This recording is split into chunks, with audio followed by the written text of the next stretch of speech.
যে কোনো উপায়ে ইরানের সমৃদ্ধ ইউরেনিয়ামের মজুদ কবজায় নেওয়ার ঘোষণা দিয়েছেন মার্কিন প্রেসিডেন্ট ডোনাল্ড ট্রাম্প। তবে যুক্তরাষ্ট্রের এমন প্রস্তাবকে সরাসরি অগ্রহণযোগ্য বলে প্রত্যাখ্যান করেছে ইরান।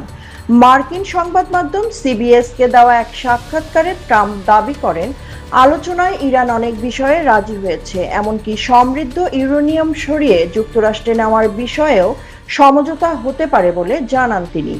আমরা তাদের সঙ্গে গিয়ে এটি নিয়ে আসব, একটি চুক্তি হবে, আর চুক্তি হলে লড়াইয়ের প্রয়োজন নেই। অ্যারিজোনায় এক জনসভায় ট্রাম্প বলেন,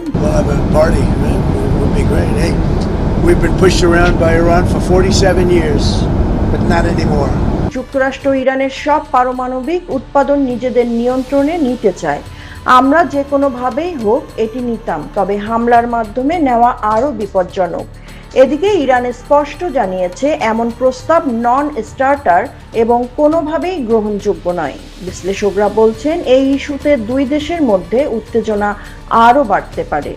সাদিয়া রহমান, আন্তর্জাতিক ডেস্ক, বার্তা বিচিত্রা।